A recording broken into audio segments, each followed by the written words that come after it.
And we are live. We are live right now.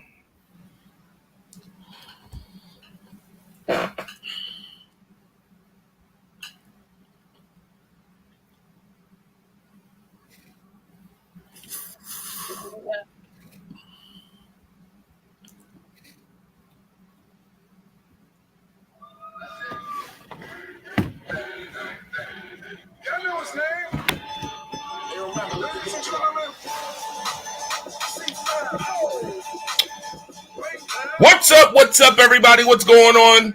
Monday Night Madness in the building on Rise Up Unlimited Radio Show. I am Andre the Torch Robinson, the Fire Starter, is in the building with Dalton D-Man Smith from Texas, my guy. You know, all my brothers live in Texas for some reason. Maybe not. Bros. Most of them, though. Some of them. Okay. With that being said, I got another brother from another mother who's in the Rise Up family hoodie or sweatshirt or shirt, long sleeve shirt. I can't tell. Oh, yep. There it is. My guy, Marcus the Alphabets, is in the building. What's good? What's good? What's good, family? How y'all doing this evening? Y'all know what time it is. I got my guy from Las Vegas, Nevada. He is PR Connections Radio's #1 hit radio host. And my brother from another mother, too. You see him with the shirt on, the sports angle guy. Rocco Raquelli in the building. What up, Rock? Well, I mean, so you're talking about Texas. I mean, hey, I was born in Texas. I know Marcus has been in Texas. I know Dalton is from Texas. I guess being from Texas just means we're good at what we do. I know, man. All my bros live in Texas. All my brothers live in Texas.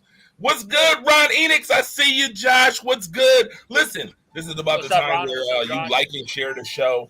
I need y'all to like and share, all right? This show is going to be an explosive one. We're going to start off Monday Night Madness on Rise Up Unlimited Radio tonight with a little warm-up. We're going to warm you up while we share the show, how we get this thing circulated, all right? And the topic of the night, until the 8 o'clock hour, okay? So you got 10 minutes on this, is what athlete do you think of first when you hear the number 81? All right? Put it in the comment section if you're not on the panel. If you're on the panel, let's go.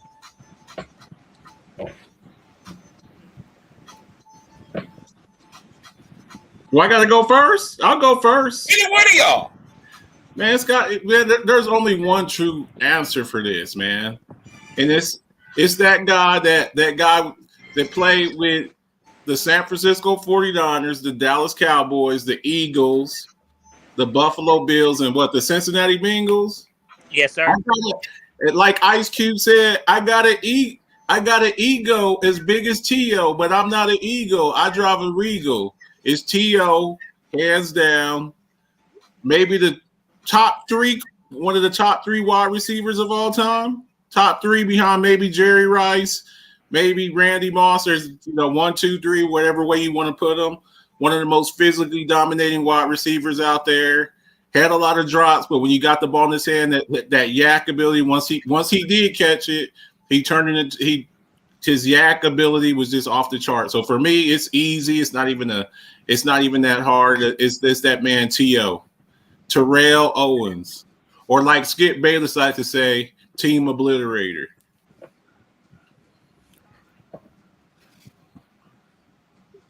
Whichever one of y'all want to go. Come on.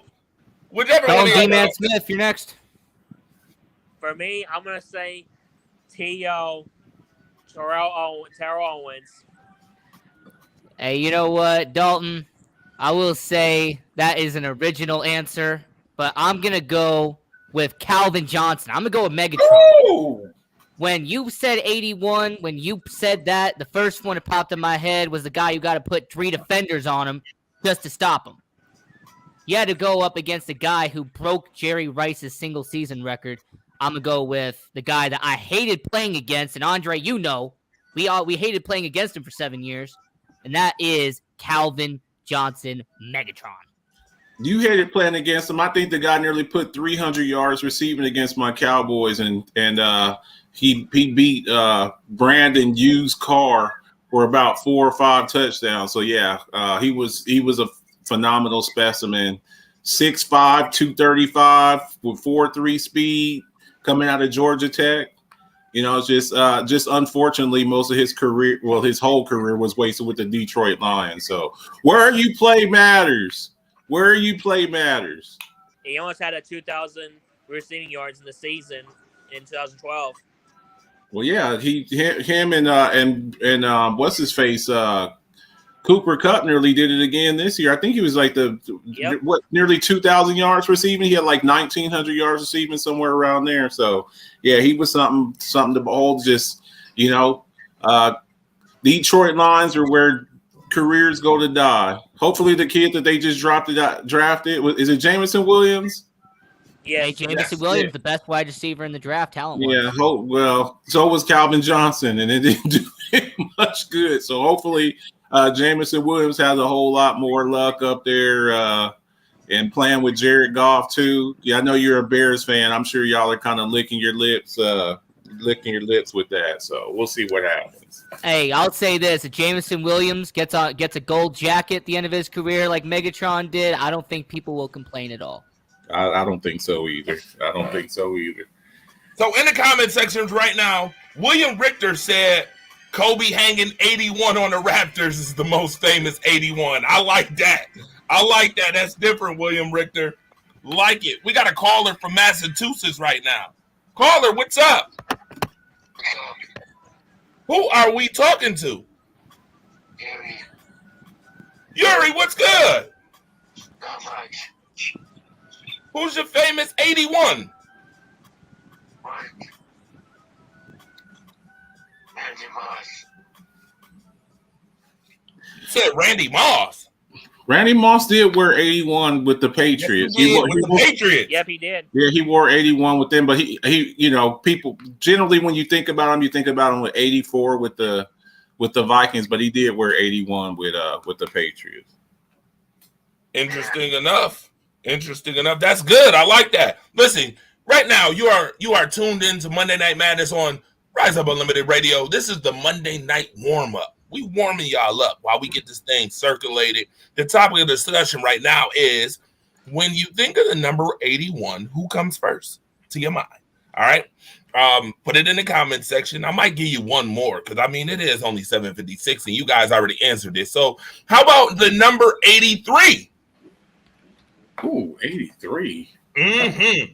83. The number 83. 83.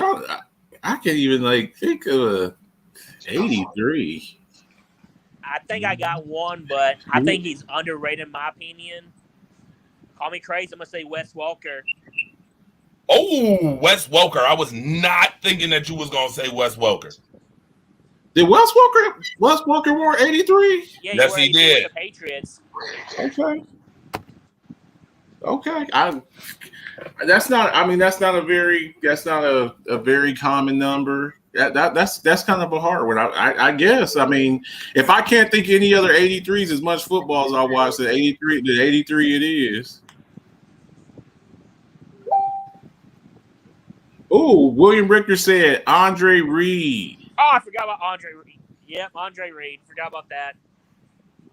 I got Terry Glenn. Yep. Terry Glenn. I think Bill Parcells called him She when he drafted him. She's hurt right now. Kind of roughed him up a little bit. Yeah. But yeah, Andre Reed. Andre Reed. I remember those Bills teams, those late 80s, early Bills team, and he was definitely one of the catalysts for that team with Thurman Thomas and Jim Kelly. So yeah. Sue. Yeah, absolutely. Put them in the comment section right now, y'all. 83. Who do you think about when you think of the number 83? Put it in the comment section early. Shout out to Jamal Gibbs in the building. Deborah Beatty in the building. Melanie in the building. Jay Andre in the building. What's good? Shout out to Mikal, too. Shout out to everybody. Oh, he said Terry Glenn. Did anybody think about Terry Glenn? I just said Marcus that. Did. Marcus did. Okay, Marcus said Terry Glenn. Yeah, Terry Glenn. Yeah. Oh, that's because he a cowboy. Of course, Marcus gonna think of him. But he didn't start his career there. He was drafted by the Patriots, actually. Parcells drafted him with the Patriots. I may take Wes Walker off because he did start with the Chargers, I think. So I'm going to say Andre Reed because he didn't start with the Patriots in the beginning. What was your question? Go ahead, Yuri. What's the question? So, I have a question. What's up? You will give me some food. All right, repeat that one more time, Yuri. And someone give me the food. Oh, interesting. Oh, Interesting. Okay. He said, can you think of somebody with the number 82? no. 84. Oh, he said 84. Yeah. Oh, 84. 84 for me. Either Randy Moss or Shannon Sharp. Shannon Sharp, one of my favorites. Maybe one of the best tight ends that's ever played. There's been a few good 84s out there, but those are the two that really stick to my head. Is Randy Moss with the Vikings and Shannon Sharp. Just incredible players. Yeah, I'm not gonna be original. First one popped in my head was Randy Moss. So Yeah. All right. Yuri, we want to thank you for calling, tuning in. All right. That was your Monday night warm up. All right. I think we warmed up now. We are ready. It's the 8 o'clock hour. You are tuned in to the Rise Up Unlimited radio show, brought to you by WDAP Radio, WDAP TV. Monday Night Madness in the building. Got to shout out some sponsors right now. Luigi's Pizza, thank you very much for sponsoring, obviously. Also, we got to shout out everybody who is working super diligently with the tragedy that took place a couple weeks ago on Jefferson, the tragedy. A lot of foundations, working to help those people in the community. So shout out to all of you. All right. Appreciate the help, support that you've been giving the community. We appreciate that greatly. Now, with that being said, I would be amiss if we did not get to the bread and butter, the topic, the light this thing off right. All right. And that would be to talk about the NBA Finals. Some of you on this panel, no initials needed, need to repent for your your awful, yes, I'm gonna say it, awful dumpster juice prediction. That's how I'm starting the show off today. Some of y'all need to apologize. And some of y'all was absolutely wrong. I see hands up. You can tell who it is. You can tell who it is because they got big old cheeses on their face. The other ones, they all pointing at each other right now.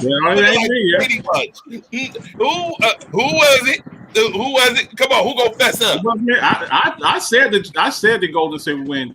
There's a word that I keep using, and when I use it, people get upset. Pedigree, and I'm not talking about the dog food. Yeah, the Golden State Warriors, and I talked about this with you and Mookie last night. The Golden State Warriors are the closest thing that we have to a basketball dynasty since the Spurs. You look at this. You look at the the 90s bull, the 80s Lakers. The 80s Lakers and Celtics. The 90s Bulls. And then, the 2000s, you got the, late 90s, you got the late 90s, early 2000s, you got the Lakers, Kobe, Shaq, Lakers. Then you got the Spurs. And now in the 2010s and the 2020s, you have 4 championships in 8 years. You're averaging a NBA championship every other year. Yeah, that's a dynasty.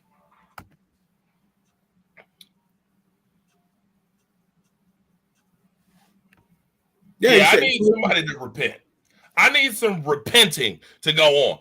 Go ahead and somebody fess up. I don't know why y'all so silent on the radio show. I mean, what's there to repent, Andre? I believe that I believed before the series that Boston was the better team. What I didn't expect was Boston to open a bakery next door and have about 500 turnovers. I didn't expect that in the NBA Finals. Well, let's talk about that. Let's start with the Boston. I'm self-excited. It is what it is. So, I mean, Andre, I don't repent anything. If I made a prediction, I stick to it. So, yeah, I had Boston winning. I did. Oh, yeah. That was A and B over here. Sports Angle, and the two Texas guys right here. Oh, I'm sorry. All y'all from Texas. Not me. Not me. I've said it the whole time. Like, look, we have to start. We're going to do that in a little bit here. We have to start thinking about Steph Curry and put in his place in NBA history amongst the all-time greats. We have to start looking at that. What is he? After a while, I mean, this guy, he has as many championships as LeBron, right? 4. Yes, he does. LeBron's got like what, 4 in 10 years? Absolutely, he's got 4 in 10. 4 out of 4 in 10 tries. 4 in 10 tries. Against 4 out of 8. 4 out of 8. 4 and 8. He's only lost 2, right? He's like 4 out of 6. He's only lost 2. He lost 2 finals, right? He lost one to Cleveland and Toronto. Cleveland and Toronto. You're 4 and 2 in the finals. It's compared to 4 and 6. Come on now, man. We gotta look. And he's beaten. Everybody talks about this being the age of LeBron James. Is it really though? I mean, if this guy has beat you, in the finals, I mean, come on now. He's got the best record ever in the history of the NBA. 73-9. Yeah. So let's first and foremost, I wanted to start off on the Boston side, but we can start off on the Golden State side. Obviously, Stephen Curry finally got the Finals MVP that everybody was looking forward to, right? He got it. Call lines going crazy. I know what it is though. Our thoughts about Stephen Curry is what exactly? Besides Marcus, because I know what your thoughts is. Rocco. I'm going to say that, and I've said this on a show before called Sports Angle on PR Connections Radio every Friday night. When it comes to Steph Curry, I think if he wins 2 more titles, if he gets to 6, just like Kareem gets to 6, just like Michael, I think you can make a valid argument that by the time Steph Curry retires, he'll be top 5 all time. I believe there could be an argument made that if he wins 2 more titles, considering his resume that Steph Curry has, that by the time he retires in the year 2028 or whatever, he might be top 5 all time. That's my opinion, Andre.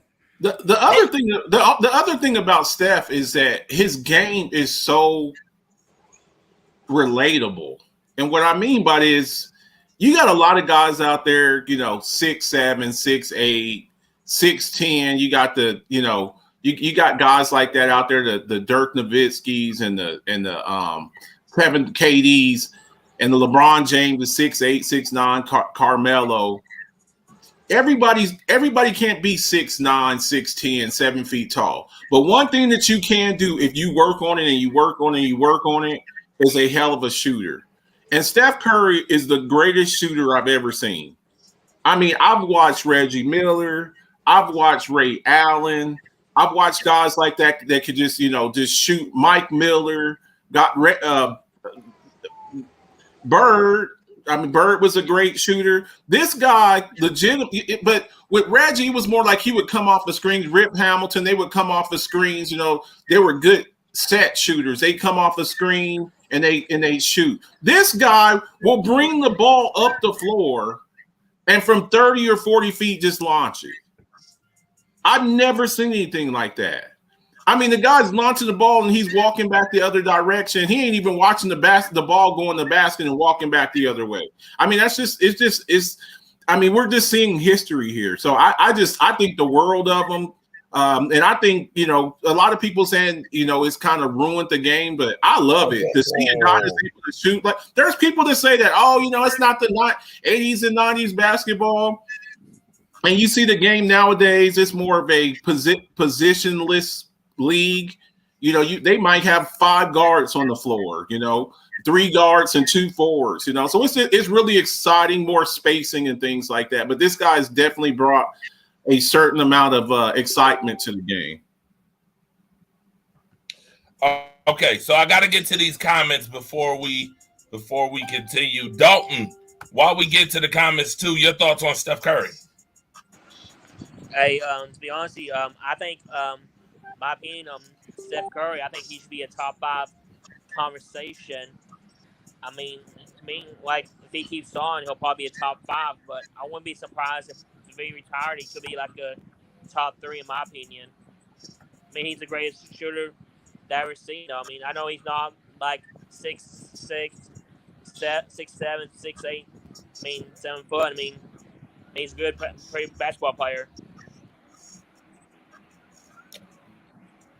All right, so comments in the comments section right here says William Richter still saying go Celtics even though they already lost.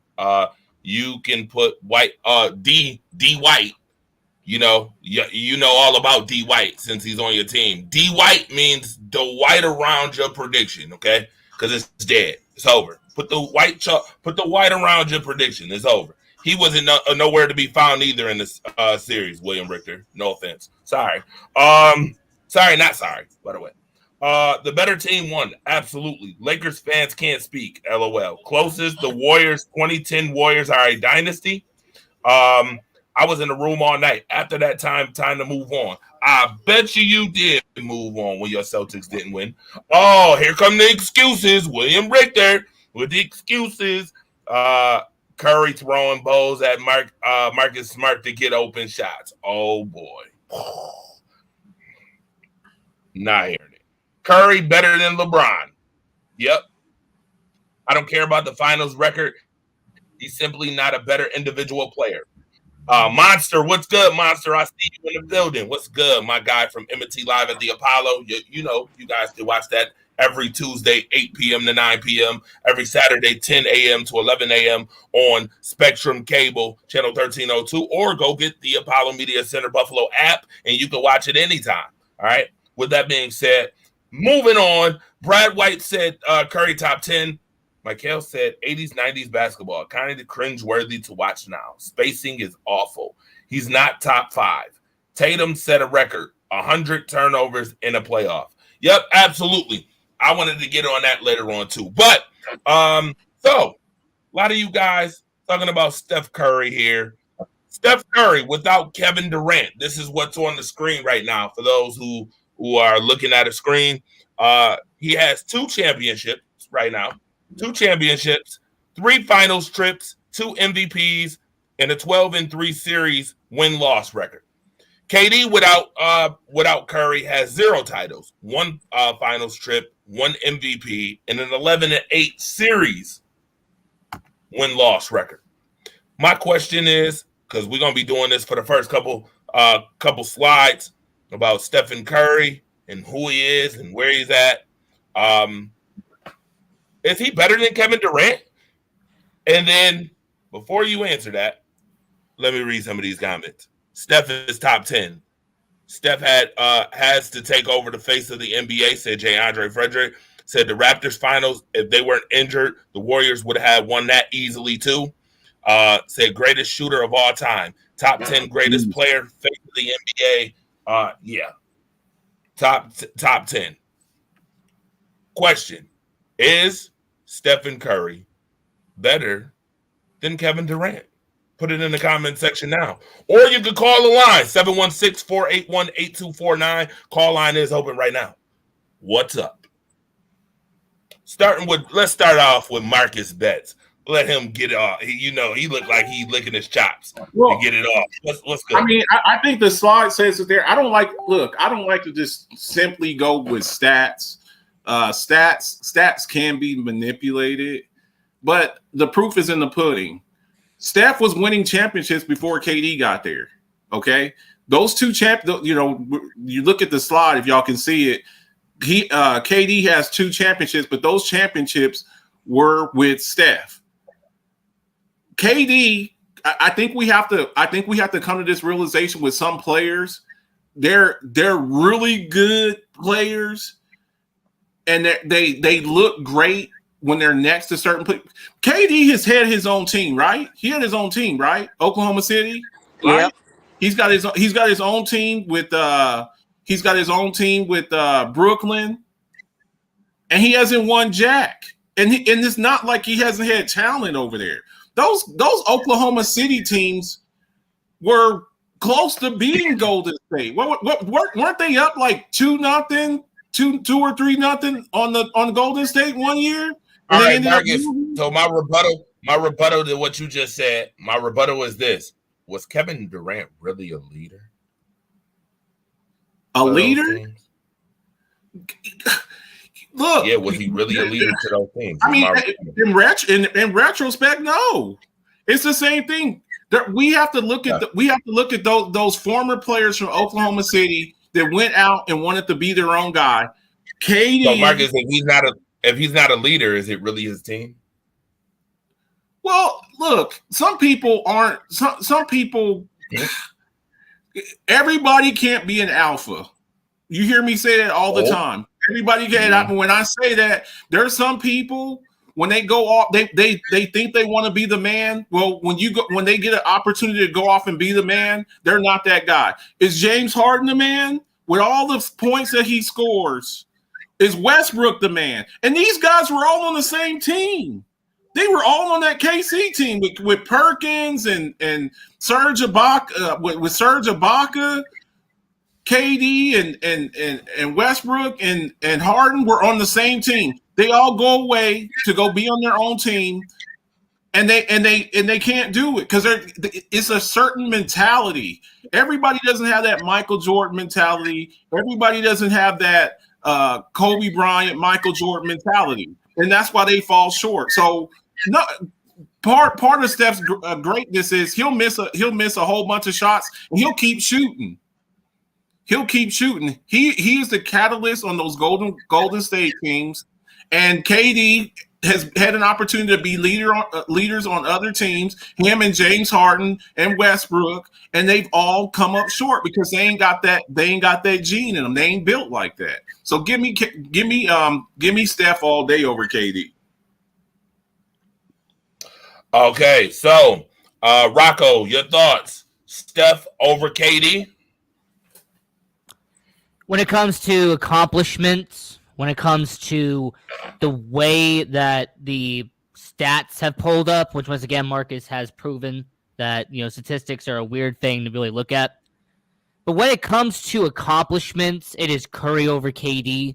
I mean, Steph did a lot more in his career.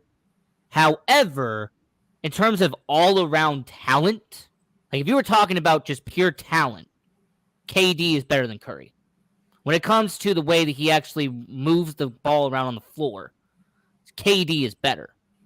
But considering what the question was and considering what Andre was trying to say, yes, Curry is better than KD, considering he has 4 championships, he's a 2-time MVP, 8-time All-NBA team.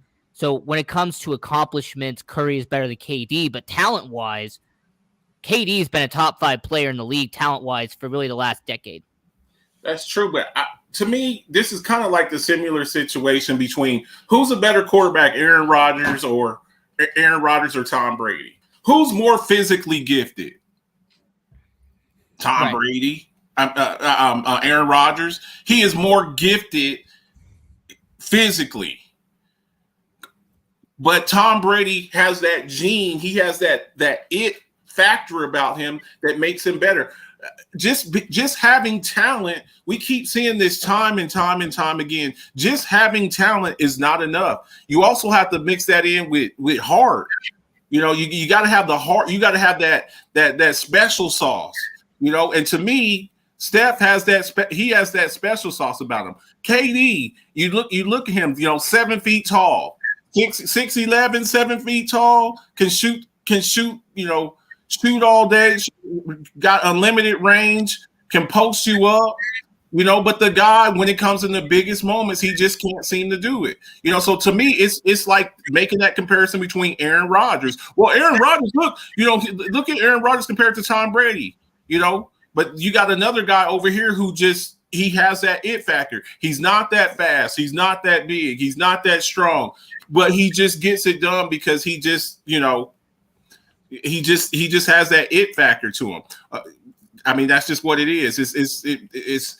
It goes to show you that when you put in the extra work, you can look at Steph Curry, and he just seems to me like the guy who goes after practice and shoots like 100 free throws after practice. He seems like that guy to me.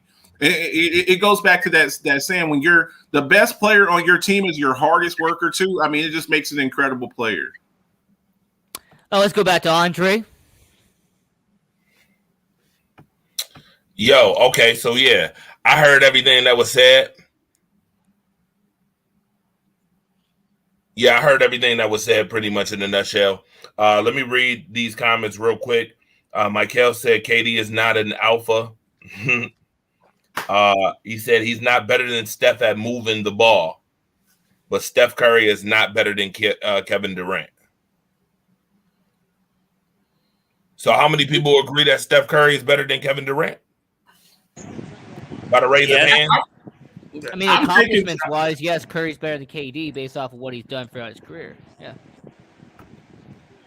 Like KD is that guy that if you're playing whatever basketball game and you're building a player, you're gonna get a guy like LeBron or KD. But when you talk about that special sauce, that it factor, is Steph Curry all day to me. All right. So right now we are talking about Steph Curry in these finals. Obviously, the Golden State Warriors 1-6. We need to talk about Boston. What does Boston need to do to get back to where they were this year? Boston was a deep team. I took Boston all the way to the finals. Said they'll make the finals, but they won't beat Golden State in the finals. For those who pay attention to the shows, what does Boston need to work on? And who do they need to keep or let go? I'll start with Rocco Raquelli, go to Dalton, then Marcus. Well, the first thing that Boston needs to do is close down the bakery. All right, the Boston Celtics need to close down the bakery, burn it to the ground, because having 100 turnovers by your superstar is atrocious. Having the most turnovers in a single postseason by your superstar, your face of the franchise, that is inexcusable. So close down the bakery. All right, do what Jameis Winston did. Close down the bakery, make sure it's no longer around. Now, the second part to your question when it comes to Boston, what I think they really need to do is build more of the defense. When it comes to Boston, they need more guys on defense. You got Marcus Smart. All right, that's fine. You got Al Horford. That's solid.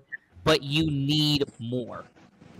If you don't remember, Andre, and you don't remember Marcus and Dalton, a couple of months ago, there was that idea fishing around that Boston could trade Jaylen Brown to bring in a second star for Jason Tatum. There was that idea the Boston Celtics would give up Jaylen Brown in order to bring in a superstar for Boston.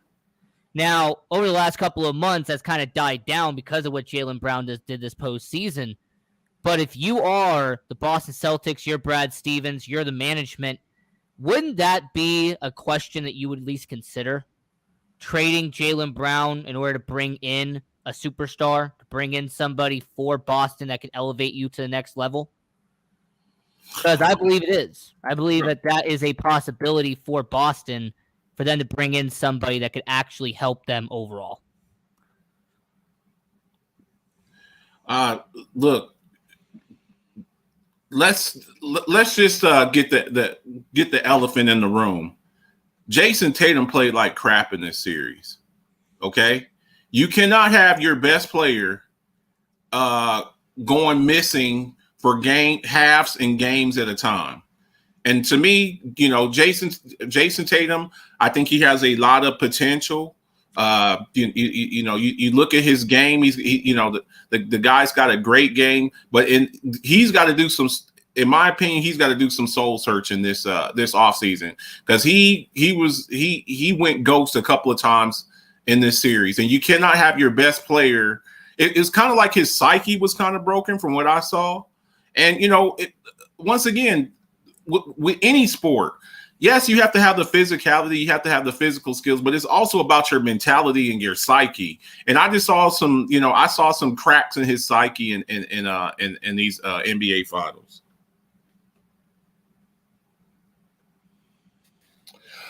Yeah, absolutely. It was the reason why to be very honest with you, I thought that Golden State would win based off experience. I thought these guys were inexperienced. I don't think Brad, as much as people love Brad Stevens as a coach, I don't think Brad Stevens did him enough service as it pertains to big game moments as far as this, because they didn't make the finals. This was their first time, Jason Tatum's first time, Jaylen Brown's first time, Al Horford, 15 seasons. He can't tell you nothing about the finals. Has he been in the finals? No. D. White and the rest of the crew, I just didn't think that they had enough. And then obviously the 100 turnovers by your star player hurts. Jaylen Brown was like a Katy Perry song for some games, hot and cold, yes and no, in and out, up and down, wrong and right. Yeah, he really was. Can I ask where that came from, by the way? Like, were you bumping that an hour before the show? We're quoting. You know what's so funny? I actually called into a CBS sports show a while ago, and they were talking about the same thing before Golden State won, and I mentioned Katy Perry, and it's funny because he mentioned the same thing. He said, "How many Katy Perry songs do I actually listen to?" And I said, "I've heard a couple." I've heard a couple. So, I mean, no, I wasn't bumming it before the show. Do I know some of the words? Yes, I do. Obviously, I won't lie about that. I do know some of the words to Katy Perry songs. Now, with that being said, still in awe. Boston definitely has to get some more veteran leadership on this team. I don't know if Al Horford will be there again next season. Regardless, they need to learn from this, take this as a learning tool and build on this. I thought that, honestly, if they would have played a little bit harder, I thought that they could have pushed it to a game 7, as much as I said Golden State would win in game 6. What I saw was very lackadaisical after game 3. I felt like Boston was happy being up 2-1. I felt like Boston was happy going back to Golden State with a 2-2 tie. I felt like even afterwards, that stuff started catching up to him, in which Stephen Curry is known. I don't care if he's 33 years old. For folks who ain't paying attention, Stephen Curry has this allure of dragging your defense to its weakest point. What I mean by that is y'all get tired. The defense gets tired after a while. And what you saw in game 5 and in game 6 was Boston just flat out tired after those first 4 games. It didn't matter. When you're chasing this guy, it reminds me a lot of if you can think back to those Bad Boys 2 Pistons teams with Rip Hamilton. This guy would just run all day.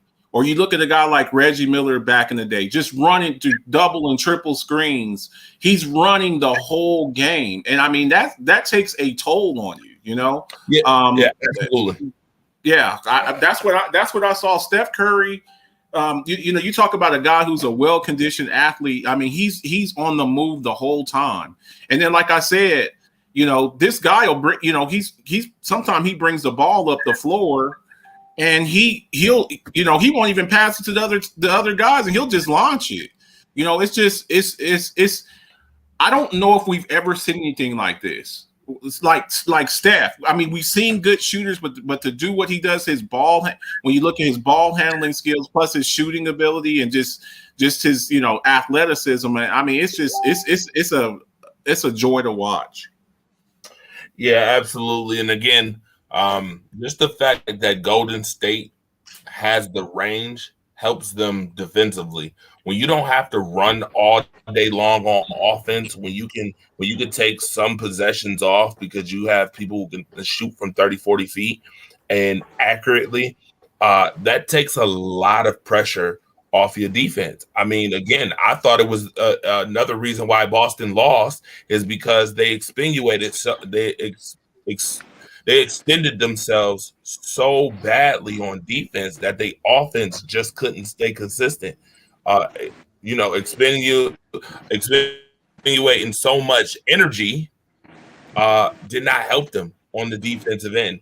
That their offense, you've seen it, every game they lost, they didn't score 100 points. It was 88, 90, 92, 94. Like that doesn't help. The thing that's scary too, Dre? This is the thing that's really scary. I don't even think that that's the best Golden State team that we've seen because Thompson didn't look himself in that series. I mean, because when those two are firing on all, when Steph and Clay are both hitting their shots, I mean, you're talking about they'll blow you out. Hey, and Marcus, I mentioned the magic number being 100. I said, hey, we seen Boston at its highest peak in this series when they scored 120 and 116. 104, 105, 107 is not Golden State's highest peak. No, if you look at those games that they won those games 104, 105. We've seen Golden State put up 125, 130 points. We've seen that. And generally, when they're doing that, that's when Clay is hitting his shots too. I was talking to some of my boys about this, and I was like, man, I would not be surprised. And I want to know what you guys think about this. I would not be surprised if Clay is not back with them next year. I would not be surprised. I just don't know because I mean, this guy's going to want a max deal. He's going to want a max deal, and you see the injuries that he's coming off of. He does not look like the same player since he's come off of those injuries. I do not think that Klay Thompson can demand a max deal with the injuries that he has, that he sustained with both ACLs being torn.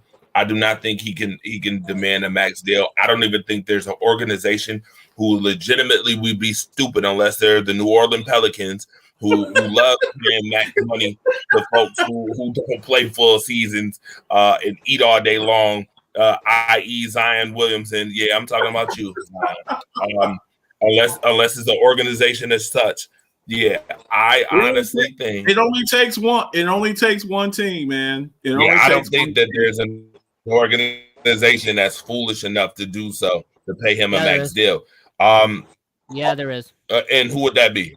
What did Dallas get? I can see a team like Dallas going for him. But hold on. So let me answer Marcus's question. And actually, I do agree with you on Klay Thompson. Let me go one more even deeper. I think Steve Kerr is going to retire.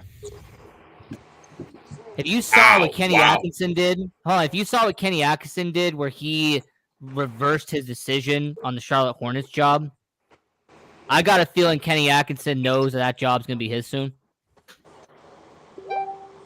It would be a great.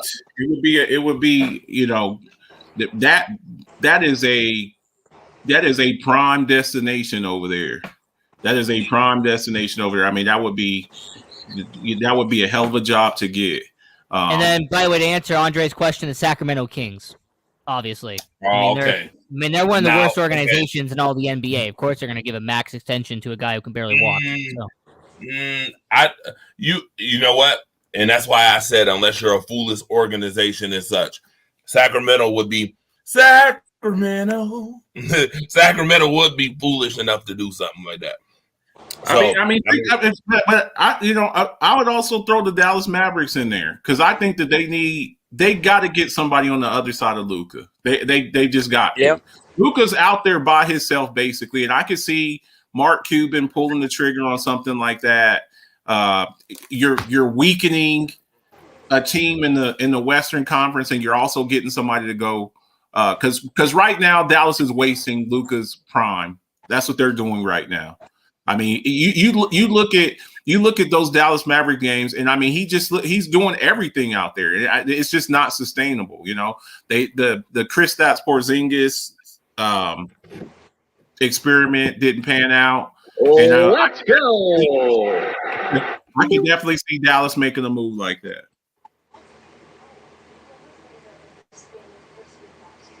I can definitely see Dallas making a move like that. Okay, somebody got a echo. Definitely. All right. With that being said, now that we know we connected, definitely. All right. Top 10 NBA players of all time. You see the list here. Number 1 is obviously Michael Jordan. Number 2, LeBron James. Kareem, number 3. Magic, number 4. Duncan, 5. Kobe, 6. Bird, 7. Curry, 8. You got Shaquille O'Neal, 9. And Bill Russell at number 10, according to Bouchard, Chris Bouchard. Do we agree with this list? Are we ready to put so do we agree that Steph Curry is top 10 now after this last championship? Do we agree that Steph Curry's in the top 10? He has an argument to be top 10. Yes. He has the argument. Yes. Yeah, I mean, man, that's tough, man. That's really tough. You know, some people get blinded by the position. You know, they get blinded by what position that you play. You know, Shaq was in there. What number was Shaq? 9. Shaq was number 9. And who was 3 again? Number Kareem. 3 was Kareem. You know, is Kareem? You know, Kareem, they're probably basing that. How many rings did Kareem have? 2 or 3? He had 6 as a player and then 2 more as an executive, so 8. Kareem, he had 6 as a player. Yeah, 6 championships and 6 rings. and then was an all-time leading scorer too. And he had 6 MVPs as well. So 6 championships, Yeah, 6 MVPs. Man, that Lakers franchise is. You look at the players that the Lakers have had on their team. You know, you look at Shaq, Kobe, Magic, Kareem. I mean, they've had LeBron now. You know, I mean, you look at the players that they've had on there. I don't have a. Stop the cat. Stop the cat, Marcus. Stop the cat right now. Go ahead, stop the cat before I mute your mic. Stop the cat right now. You know what? It's been a great show. We've been having a good old time. And here you go now. I want to start capping. Marcus, stop the cat. Rocco. Well, first off, anybody who takes Chris Broussard seriously is a phony. So I'm going to say that real quick. If you think Chris Broussard is actually good at his job, I don't know what to tell you. I mean, this is the same guy who said for weeks that Kawhi was a lock to go to the LA Lakers and made up a bunch of these fake sources and fake reports to say that, you know, Kawhi was coming to the Lakers, even though he went to the LA Clippers instead. But that's the point. So besides the fact that Chris Broussard to me is not an analyst and never will be an analyst in my eyes, when you look at that top 10 list, first off, Kareem, I have him at number 1. I've had him at number 1 for the longest time. Michael at 2. You know what? I've always had that there. LeBron's top 5. At this point, he could be 3, 4, 5. Curry's going to be top 5 by the time he retires. You know, he will be that good of a player. The disrespect for Bill Russell is laughable, considering what he did in the early era of the NBA. So every time I see him at 9 or 10, I just remember who these people are who are voting for that. So if you want who I got, or if you like, they take his air. I think they take his air into consideration too, Rocco. I mean, but you got his teammates, man, and his teammates. You got to realize though that what he did for the NBA. I mean, it was the early era. Don't get me wrong, but what he did for the NBA is exceptional. So, okay. I mean, my top 5 Hey, my top 5 when it comes to the NBA players of all time has been pretty much the same. I have Kareem at 1, Michael at 2, LeBron at 3. I have Bill Russell at 4, and then at 5 I got Magic Johnson. That's who my top 5 has been for the longest time. See, I can't put Magic over Kobe. I can't put Shaq over Kobe. I can't put Shaq. I can't put Shaq or I can't put Shaq. I cannot put Shaq over Kobe. I just can't do it. I cannot. So what's your top 5 then? Because I obviously No. Before Marcus even get to that top 5, don't let Marcus Betts get away with. Marcus, you ain't slick. You came on the show and said you can't be top 10 unless you are number top 2 at your position, sir. How is it hard to put Stephen Curry on this list, sir? I just want to know, how is it that hard? Okay, for Steph Curry, what position does he play? You know what position he play. Point guard. Okay, is he a top 2 point guard of all time? Yes. Because my criteria, this is my criteria. Everybody has their own criteria. To me, to be in the top 10, you have to at least be top 2 at your respective position. Yep. At least. Yep. Is Steph better than Magic Johnson? No, and that's the only one he ain't better than. Okay, that's fine. Is he? Do you have him better than Isaiah Thomas? Yup. I do. Yes. Yep. Okay. Yes. All right. Yes. Okay, that's fine, and that's fine. That's fine. I mean, you think of all the point guards in history. Is he better than Bob Cousy? Yep. Is he better than Oscar Robertson? Yep. Okay. Well, then fine. I'm telling you, my criteria. You got to be at least. You can't be the 5th best player at your position and be in the top 10. You just can't. You can't do it. You you just asked me my top 5. I'm going to give you my top 5 right now, Rocco. All right, go ahead. Magic. Michael.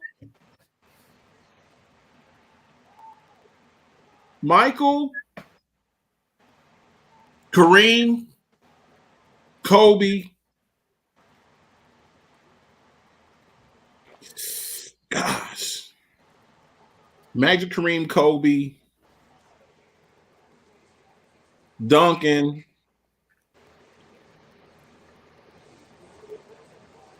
Magic.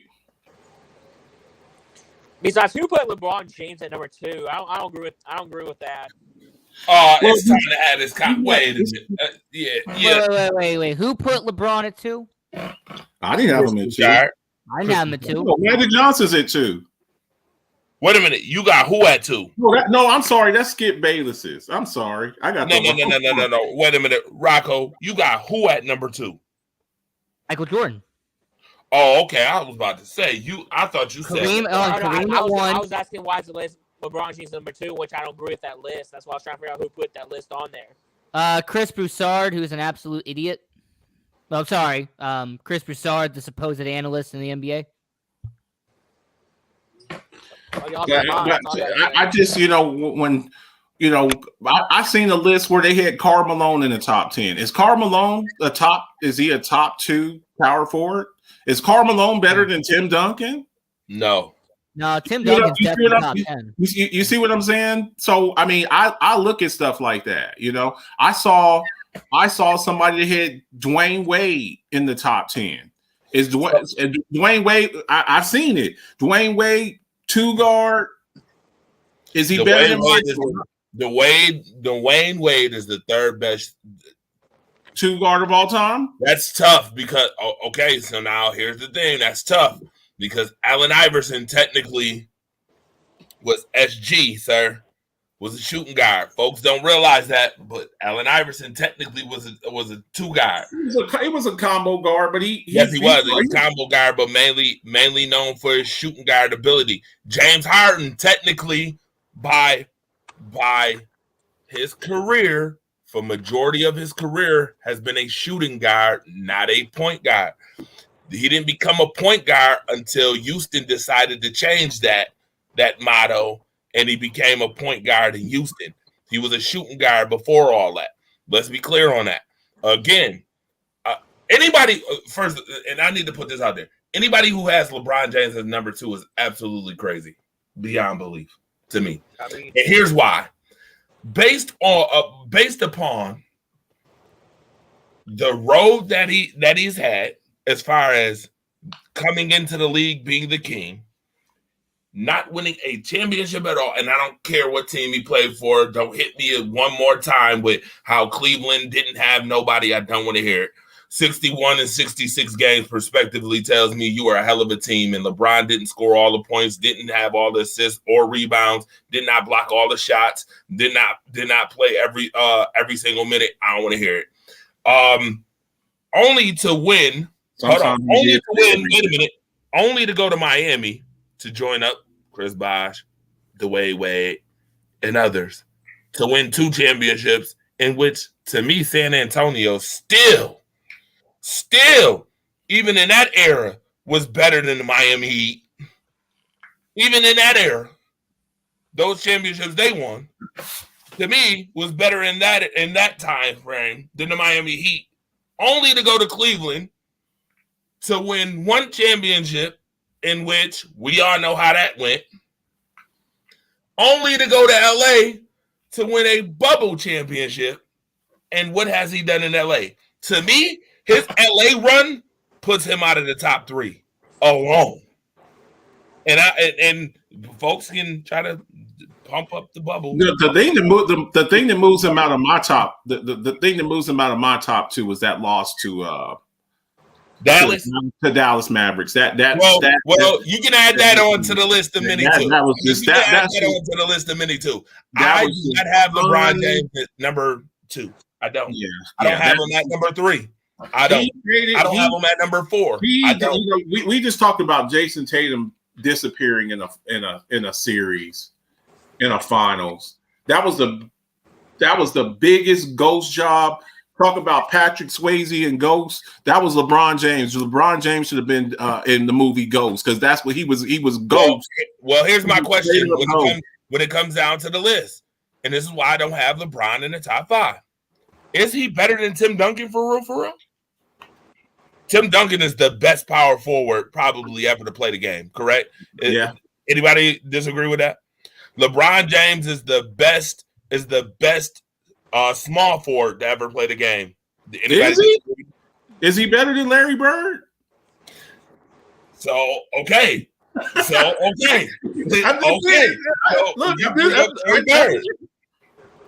You brung up Larry Bird. To me, we talked about pure score. I was in a Facebook group chat. We talked about pure scores. They had a list. LeBron wasn't in it. Somebody was mad. LeBron wasn't in it. He wasn't in Steph Curry's list, actually.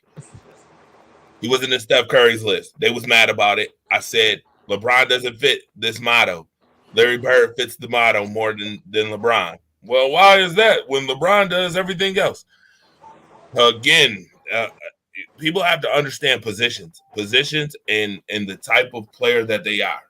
To me, when you bring up the debate between LeBron and Larry Bird, that's tough. Because Larry Bird, I liken LeBron's game. You know, everybody makes a comparison between Michael Jordan and LeBron James. I compare LeBron James's game more to Magic Johnson. Well, a 6'8", 6'9" power point guard, basically a point forward, a 6'8" dude bringing the ball up the floor. Whoa, wait a minute, time out. Yeah, I totally get that. I totally get that because LeBron pretty much plays point forward. I get it. Point forward. I mean, everybody can be. He's not Michael Jordan, and that's where we've had these endless debates between Michael and LeBron. And to me, LeBron is more. Kobe was more like Michael. And LeBron is more like Magic Johnson, a distributor, a coordinator. That to me is what an orchestrator. That's to me when I see it. So when I see those comparisons, I always get just a little annoyed because I'm like, to me, they're not even like the same. They're not even the same, in my opinion. So I agree with one half And you know what? I agree with 75% of that. But there's 25% of it that I don't agree. And that's the part of LeBron being Magic. The reason why I don't agree with that is because LeBron hasn't been a distributor his whole career. LeBron James, the first couple seasons as a Cleveland Cavalier, wasn't the distributor. In fact, he didn't even have a jump shot. To be very honest with you, he was the guy who went to the basket and got points got a lot of points. Did he have some assists because of the double teams that he eventually drew? Sure.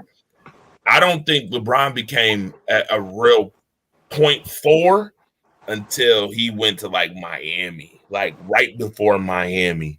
And then that style of play for LeBron has been his style of play all the way through, from that point all the way on.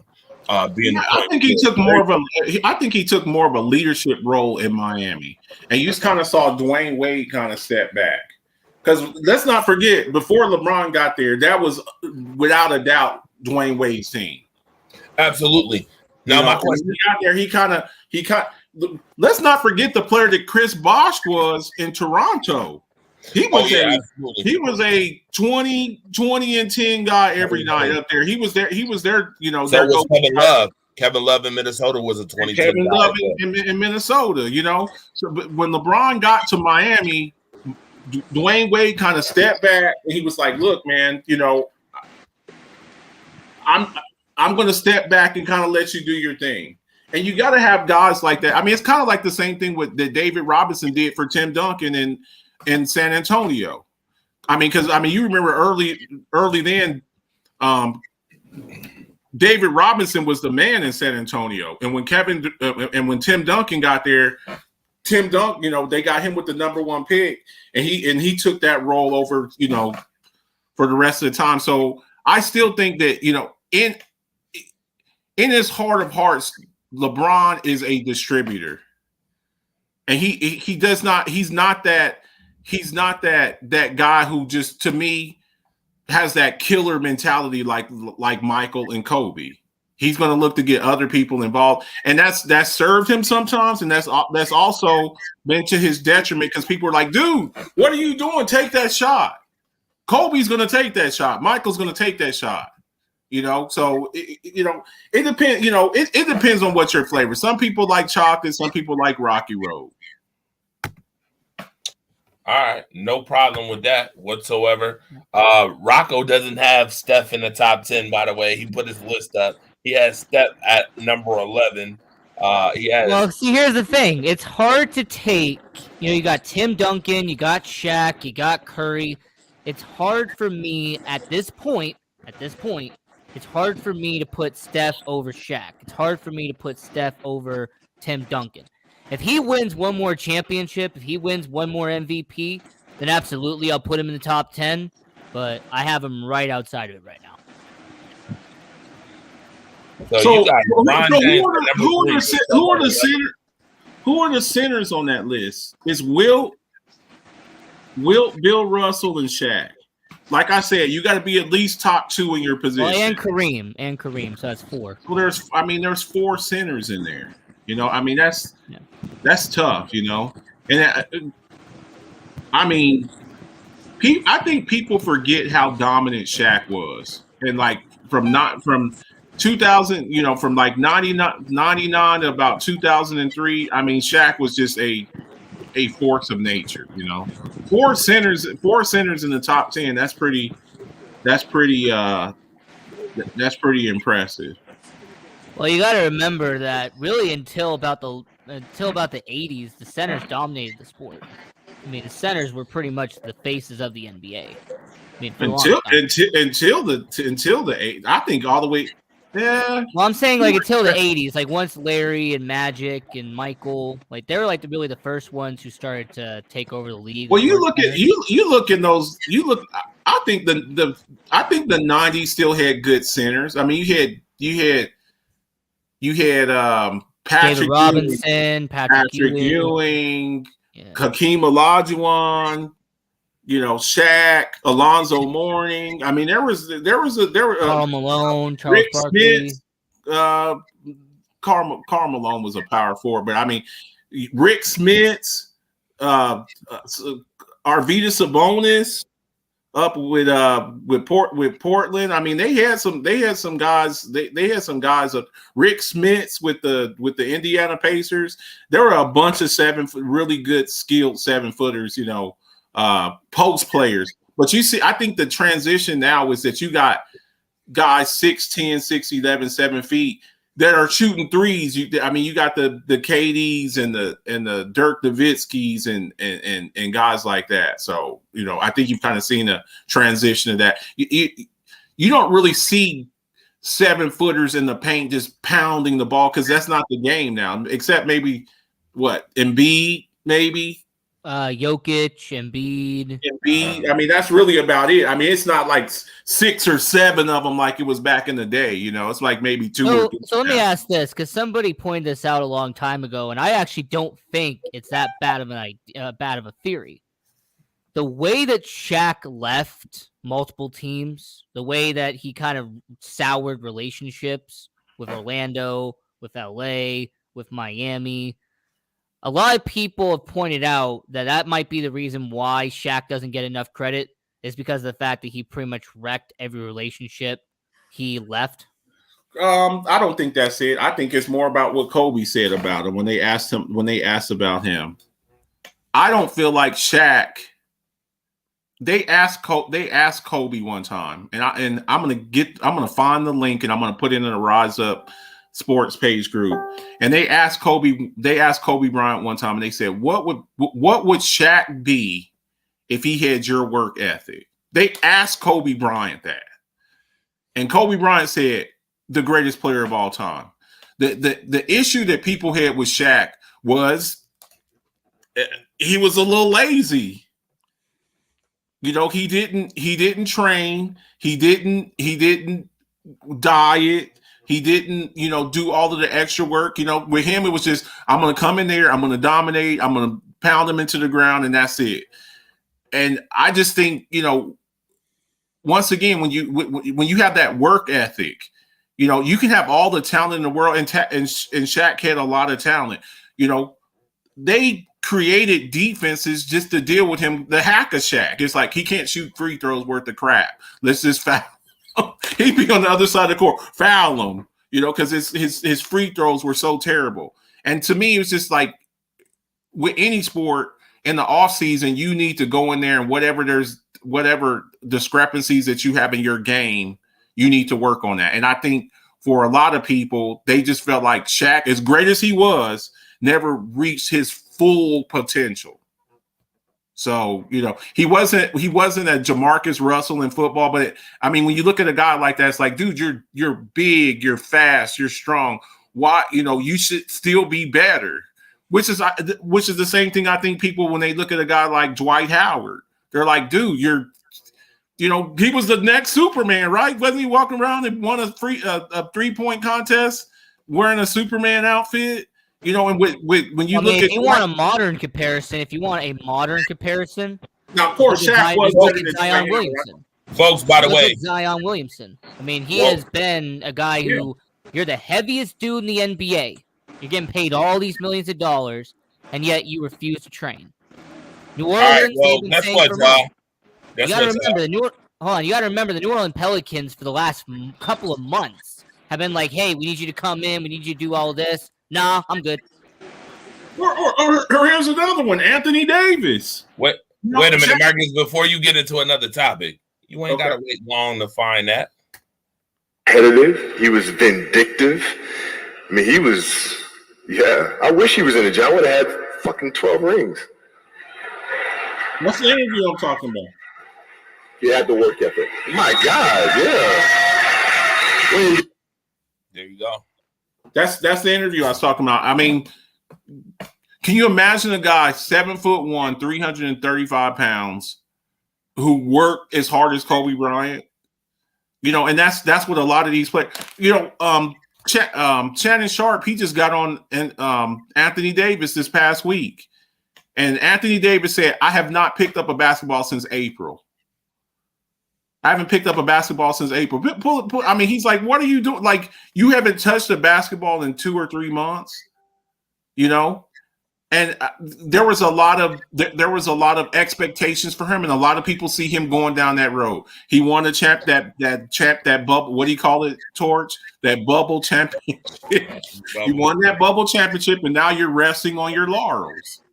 You know, so you got to have that. You got to have that work ethic too. So I feel like a lot of guys don't reach their potential. My old football coach, he used to have a saying. He goes, when somebody says that you have potential, that means you haven't done nothing yet.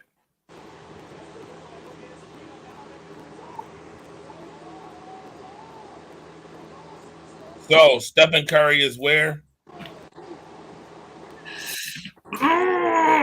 I can't put him in the top 10 yet, man. I know that's so hard, man. I just can't. He's like right on the outside. He's right on the outside. I can't do it, man. I cannot do it. I know that's so harsh with the 4 championships. I just can't do it yet. I'm with you, Rocco. He's got one more, and he's in there. But I mean, just because look. How many years they've had the what 75? They had the 75-year team. The 75 yeah, this year. The 70. If you're in the top 20 with 75 years, you're one of the 20 greatest basketball players ever. Top 15 players of all time. That is not a bad thing. That's not a bad thing. I mean, at the very worst, right now, if you retire, you are. If Steph Curry unlaced his high tops right now and never played another game of basketball, what do we remember him for? What is his legacy right now? Right now, today, June the 20th, 2022, if Steph held a press conference right now. You know what his legacy is. It's real simple. He's the second greatest innovative player ever to step foot on the court. He's the second most transcendent player to step on an NBA basketball court. He's also a 4-time champion. Michael Jordan is number 1. By influence, by basketball influence, Michael Jordan's number 1. Steph Curry would be number 2. By influence, there's no question about it. No ifs, ands, buts about it. Stephen Curry, by far, looms large, and I'm gonna tell you why. It's real simple. I explained this on another show. Oh, I can't wait for this. When you hear about people wanting to be like somebody, I told you there's 3 things to making yourself a legend and legacy. 1, performance. 2, what you leave the game, and 3, what you did for the game. Steph Curry literally has every single person wanting to shoot 3-point shots. It is not even close. It is in every league, whether it's overseas, whether it's G League, whether it's AAU, whether it's college, whether it's high school. Everybody wants to shoot like Stephen Curry. And every position wants to shoot like Stephen Curry. That alone, to me, is more transcendent for the game of basketball. I'm talking about on the court basketball than anybody else you can name. Julius Erving, I get what he did with 2 leagues, bringing them together, keeping the NBA alive. That's fine and dandy. Being a Skywalker, by no means, no disrespect to Dr. J, but Stephen Curry literally is Michael Jordan 2.0 when it comes to wanting to be like somebody. They say, like to be like Mike. They silently say, like to be like Steph. Believe that. In every league shows it legitimately. I heard something. I heard something the other day, and they said Steph Curry basically brought European style basketball to the NBA. He is literally the cheat code to the NBA. Because you look at the game in the European game in those European leagues. That's what you have a lot of. Is a lot of really good shooters. You look at the guys that come over from Europe. The guys like Peja Stojakovic, guys like that. They were just great shooters coming over from Europe. And I think but I agree with you, Torch. It was like what I was saying earlier. Everybody can't be 6'7", 6'8", 6'9", 7 feet tall. But everybody, if you sit up there and you take 1,000 shots a day, you can get better at being a shooter. You can get. So better. here's my thing. We always ask the question about what would a player be in another era. Do you know if Steph Curry played in the era before? Steph Curry would literally be what King Kong was to the fictional character King Kong was to everybody.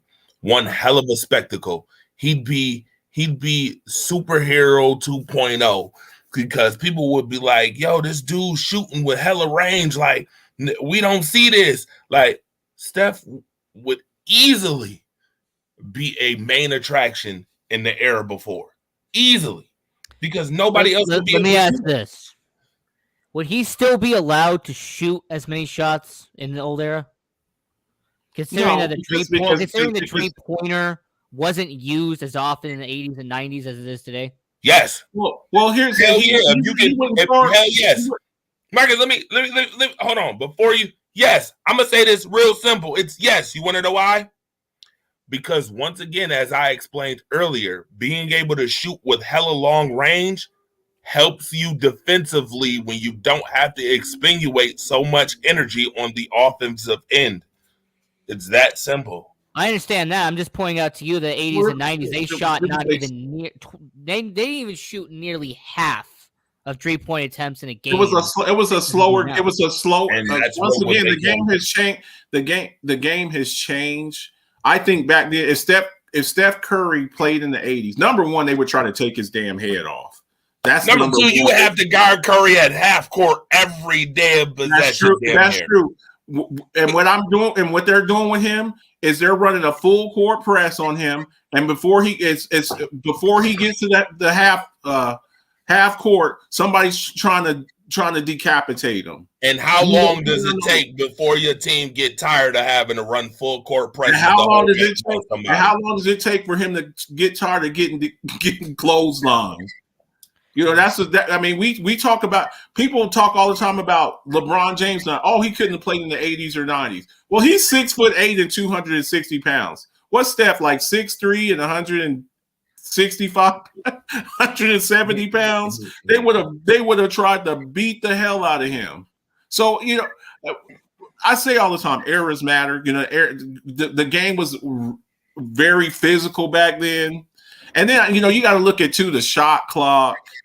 You know, back then, 6'2", 185. 6'2", 185. Man, they would have tried to kill him, man. They would have tried to kill him. So I don't know about that. You know, he's good for this era. I don't know if I want Steph Curry going back to the 80s or the 70s. And by the way, Andre, you brought up, you know, people wanted to be like Mike, people want to be like Steph, people wanted to be like Kobe. Well, I mean, the reason why is because when you are the best player in the league, kids grow up watching you. When you are the best player in the league, the kids that are growing up playing AAU, the kids that are growing up playing, you know, middle school ball, high school ball, college ball, they emulate the person who is the best. It was similar to the 70s and 80s. If you go back and ask Shaquille O'Neal, you ask Hakeem Olajuwon, you ask Patrick Ewing, who they say they looked up to, Kareem Abdul-Jabbar, because he was the best player in the league at the time. Understand that whoever the best player is in the league, those kids who are watching them eventually want to be like them. Pretty simple. Well, I think, too, having a signature move and a signature shoe. Oh, wait a minute. Does that make him better than LeBron then? Who? Steph Curry. I mean, we can have that argument now. Four championships, four out of six in NBA Finals versus 4 out of 10. I mean, you got to take that into consideration. And then actually beating you head to head in the NBA Finals. You know, once again, you know, LeBron, when you look at him, he's a physical specimen, 6'8", 260. Can bring the ball up the court, not, you know, can play, can defend 5 positions. You know, but when you just look at what Steph does and his ability, his shooting ability is just otherworldly. All right. With that being said, we talked about Steph Curry being top 10 in basketball. We're gonna switch it over to, some football real quick. We already an hour and 20 minutes into the show. Wow. For the last 10 minutes, we're gonna do this. And maybe it's time to put a second episode on weekly, maybe, because this hour and a half go by too damn fast. With that being said, we got to talk about Brett Favre, because a certain someone, yes, and we got to talk about him. Is he what right quarterback? Thanks to Marcus the Alphabets, who decided to send me this damn sneaky link. Usually the sneaky link is the side person, but in this case, Marcus decided to send me a sneaky link in which, he did this on purpose to get my attention. So Marcus is gonna get what he wants today. Marcus wants to play games. I told you can't let Marcus get away with being slick. I'm just trying to give your man some props. No, you're not. No, you're not. Watch Marcus in his sneaky ass. Excuse my French. The sneaky Marcus that he is right now with this damn post. Look at this damn post. It's about to pop up. Don't worry. It's going to pop up any second now. It's smelling like the Packers choking the playoffs. That's what it's doing right now. Yeah, real cute, Saints fan. Yeah, real cute. I got you. Buffalo Bills fan talking about the Packers. Right. With that being said, finish the sentence. We got 10 minutes. Finish the sentence. Marcus, since you wanted to start it, Brett Favre is I just asked a question. I want to hear where Rocco is our resident Bears fan who saw this guy for a majority of his career. Right? Yeah. And 24 years old. 24 years old, but saw probably a lot of his games, a few of his games. And I want to hear what my Chicago Bears fan has to say about this. So go ahead, Rocco, take it away.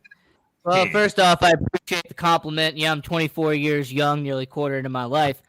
When it comes to Brett Favre, got to watch him play in Green Bay, got to watch him play in Minnesota. He killed the Bears, almost every single time. I hated it. But to answer your question, when it comes to Brett Favre, I have him as the 9th best quarterback in the NFL. I have him ranked as the 9th best quarterback to have ever played the game. He is the best Packers quarterback. Yes, he is. He's the best quarterback to ever play in Green Bay Packers history. But do I have him better than Dan Marino? No, I do not. Do I have him better than Johnny Unitas? No, I do not. Do I have him better than Joe Montana? No, I do not. Do I have him better than John Elway, which was the whole conversation we had last show? No, I do not. Do I have him better than Drew Brees? It's close, but no, I do not. Do I have him better than Tom Brady? Absolutely not. So, Andre and Marcus and Dalton and everyone watching around the world, when it comes to Brett Favre, I have him as the 9th best quarterback to have ever stepped on the field in NFL history. Those quarterbacks that you just called, that was 8 quarterbacks? That was 8, correct. Okay, is he better than Peyton Manning? Yeah, I didn't even say Peyton Manning. No, he's not. Okay, well, I was just like, Yeah, I named 7. There was one, obviously. I've yeah, so, you look at Marcus the Alphabets. I don't want to hear nothing from you, Mr. Sneaky Link. You did this on purpose. I just incite a reaction. Sir, you are not slick at all. Please put in the comment section, you not slick. In the comment section. You not slick. Brother, you got this sports angle guy who is my brother from another mother, been my brother since he was 19 years old. Before Randy Orton. 18, 19 years old. The young Randy Orton of sports talk right here. You got him saying Drew Brees is better than Brett. Rocco Raquel. You better watch your mouth, Craig. Andre, I'm going to say this straight up. Yes, Drew Brees is No. better than Brett Favre. What? And yo, Rocco. Let me ask this real quick because his career is over. Is Brett Favre, is he better than Big Ben Roethlisberger? Is he better than Steve? Hang on. Is he better than Steve Young? I'm dead. No, he's not. Steve dead. Young is close. Now he's just being disrespectful. Steve close. Steve Young is close, man. What? Is he better than Steve Young? Marcus. I'm asking you. Hey, look, I'm just asking. Yes, he's better than Steve Young. Yes, he's better than Steve Young. What you gonna ask next? Is he better than Steve DeBerg? Is that what you gonna ask next? Huh? Yo, I just asked questions. I'm just trying to see. You know, I'm like, you know, is he better than Rodgers? I'm gonna say this again. I just need to say this again. I agree with Peyton Manning, and in fact, I feel so disrespected that you named like 7 other quarterbacks, but did not name Peyton Manning, who's obviously top 3 quarterback. I said there was 8 better than him. That's nice. You didn't even. No. You ain't slick either. Hold on. Hashtag you ain't slick either. You didn't even name Peyton Manning. Marcus had to name Peyton Manning for you, which is highly disrespectful, sir, that you named Drew Brees before you named Peyton Manning, which is, you know what, sports angle, I don't know what obtuse angle you got going on right now, but this thing right here is hella crazy. You got me, listen, Marcus, this is your fault. This is your fault, Marcus. This is your fault. No. This is your fault. And I'm going to tell you why. I don't know how many times I got to say this. I feel like this is going to be a Rock and a Big Show damn segment where I got to say, well, let me say that from a different angle. And then I show a different angle on the screen right now. Or maybe I should turn this way and say, you are at fault for this damn slide. Okay. Rocco Raquel, I can't believe you right now. So you got Drew Brees. Watch this. Let me ask this question, Rocco, before I turn on my Shannon Sharp voice. You got Drew Brees ranked where? Let me hear this. How about you just check your comment section because I just made it very crystal clear. Oh, that's so nice how you just wait a minute. Okay, so Brady's 1, Manning's 2, Montana's 3, Elway's 4, Brees is 5, Young is 6. Yo, Unitas is 7, Marino's 8, Favre's 9, and Rodgers is 10. Okay, watch this. I'm gonna go by a certain formula. But the formula, I'm gonna switch it up a little bit. I'm gonna put a little pizzazz to the formula. Mr. Sneaky Link over here said that you gotta be the second best player at your position. At least top 2 at your respective top 2 respectively in your position, correct? To make the top 2. I'm gonna go watch this. I'm gonna go another route, Marcus. I need you to name the 5 most prestigious franchises in NFL today. Name them. Name them. And if you don't say the Green Bay Packers, I'm about to jump through the screen. Cornerstone franchise, no doubt. Yep. And I'm going to take your cleats. If you don't, I'm gonna take them cleats you got at your house. I'm gonna jump through the screen. I'm gonna take them cleats, and then I'm gonna jump back in my screen. Marcus. I mean, I got mine, but I'll let Marcus go first. But I got mine. Go ahead, Marcus. Mm-hmm. To me, Brett Favre, he is a top 10. He's definitely a top 10 quarterback. I don't have him in my top 5. He's not in my top. Once again, they're in like 102, 103 years. They just had the 100-year anniversary of the NFL a couple of years ago. I think they're 102, 103. I think it's the 103rd season. To be in the top 10 quarterbacks of all the quarterbacks who've ever played the game in the 102, 103-year history of the NFL, that is not a slight. That's not a slight. With all of the men who have played quarterback, I don't just look at championships. don't just look at championships. I take all of that stuff into consideration. Pro Bowls, All Pros, Super Bowls, and just your impact on the game. Brett Favre, I know that was rest in peace, one of John Madden's favorite players. He used to say Brett Favre about 20 times a game, but I never believed he was better than John Elway. I just don't. And I look at Chuck Thomas has Elway over him too, but he does have Brett Favre as a top 5. Go back and look at John Elway play. And I'm not talking about y'all keep thinking about those 98, 99 Broncos, with Terrell Davis and Shannon Sharp and Rod Smith and Ed McCaffrey. That's not even the one I'm talking about. The John Elway that didn't win Super Bowls. The one that was in the 80s that kept losing the losing the Joe Montana because Joe Montana had a better team when he was out there by himself.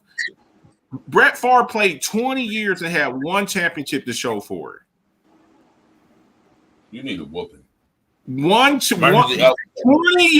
years? Can you imagine? Now, Tom Brady's been playing 20 plus years and he's got 7 rings. This guy's played 20 years and has one championship. And I'm not just saying. He ran into great dynasties too.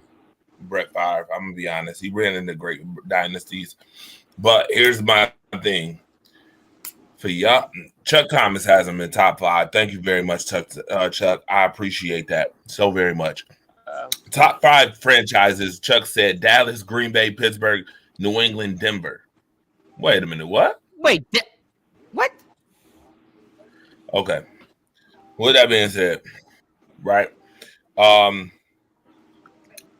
Yes, Packers, 49ers, Cowboys, Steelers, Patriots. Okay. I agree with Rocco's. I don't know how he left out. I think you got to put the 49ers in there. I think you maybe have to put the 49ers. The New York Giants. I think you got to put them in there somewhere.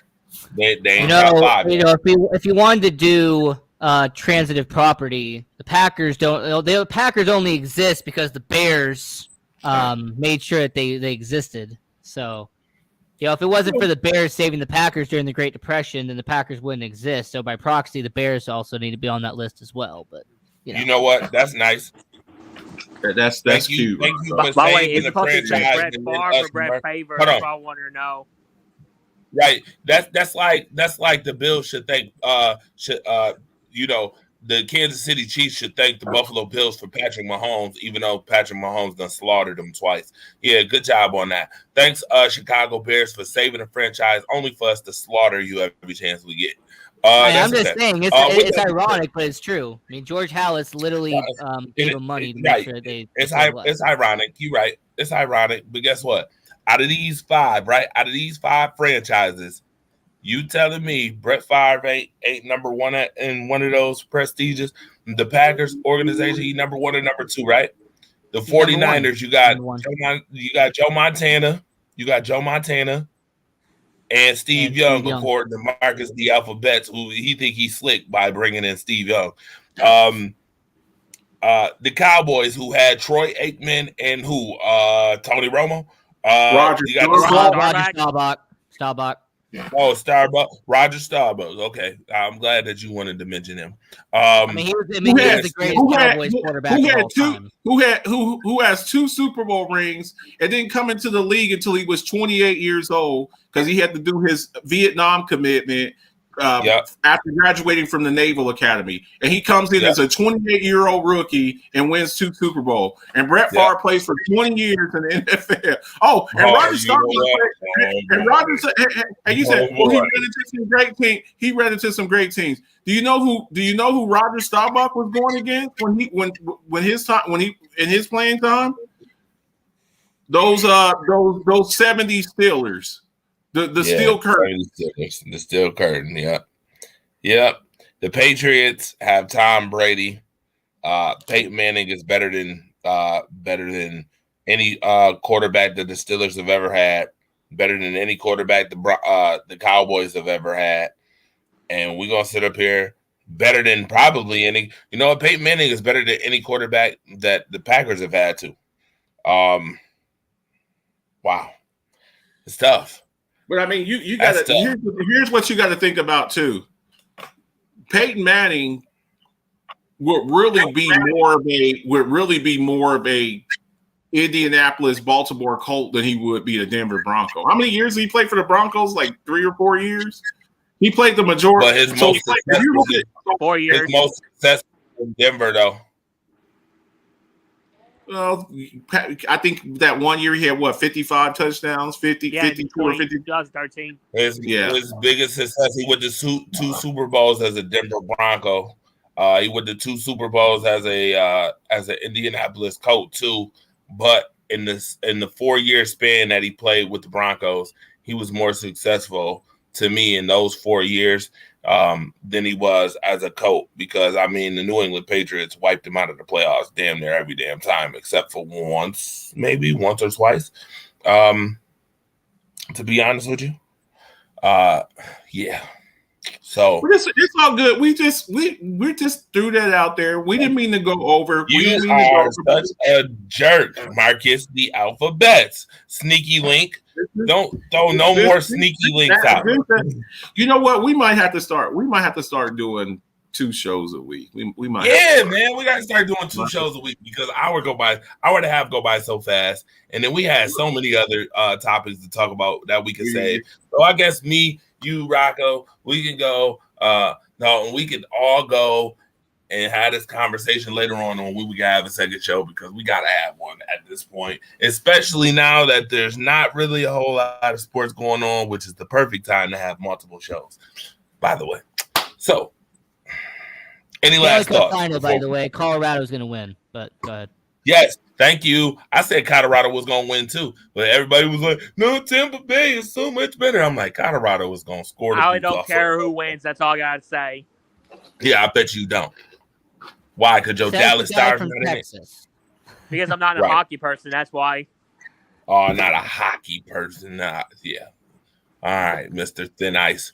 With that being said, we gotta go, but we have so much more to talk about coming up. We will definitely put something together for y'all coming up real soon.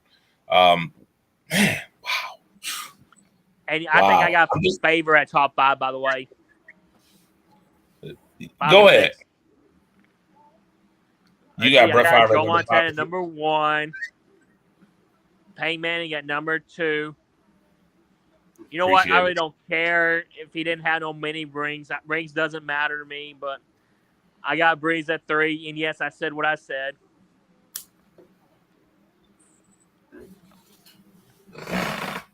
I want to turn on my microphone for this. Hold on. All right. Don't stay off the weed. Stay off the weed. The reason I put Drew Brees at number 3 because he had like more 5,000s. He break some records. I know Tom Brady did, and that's why I put Drew Brees number 3. Tom Brady number 4. Yes, he had 7 rings. Oh, and Dre got mad because I said Drew Brees number 3, so that's why he left. So I apologize. Who do you have at number 1? Joe Montana. That argument ended for me a couple of years ago. When I saw Tom Brady win a championship at 43 years old, that just changed. I used to have Joe Montana on there. When you've passed for more yards, more touchdowns, and won more championships, I mean, he basically has the triple or quadruple crown: yards, touchdowns, rings. You just can't. You know. Yes, he has some Super Bowl losses. You know, he lost to the Patriots, and he lost to the Giants twice, and lost to the Eagles. But when you just look, you know, 7-3 in championships, you're winning 70% of your time going to the Super Bowl. Tom Brady, without a doubt, now he has to be number 1 now. And to be honest, and I respect people saying that Tom Brady. The reason why I don't feel like because the defense carried him, that's the reason why. I mean, I feel like defense helped him a lot. I mean, and that's fair too.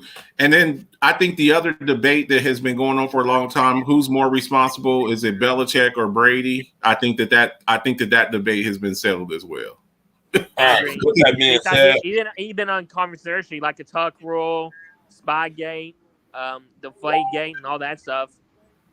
Yeah. Hey, look, I know that Andre's got to end the show soon, but Dalton, all I'm going to say to you is that Brady at 4. I could dissect that entire list for half an hour. I could literally rip it to shreds, but I know Andre's got to get going soon. So yeah, I thought Dre left because I said Drew Brees number 3. I thought he's like, I'm out of here. nah, we gonna definitely have to talk about another show coming up this week, and putting another show together. And with that being said, this has been a whole lot of fun. Monday Night Madness on the Rise Up Unlimited radio show, brought to you by WDAP Radio, WDAP TV. Thank you very much again for tuning in, and adios. I do. We'll see you again next week. See you.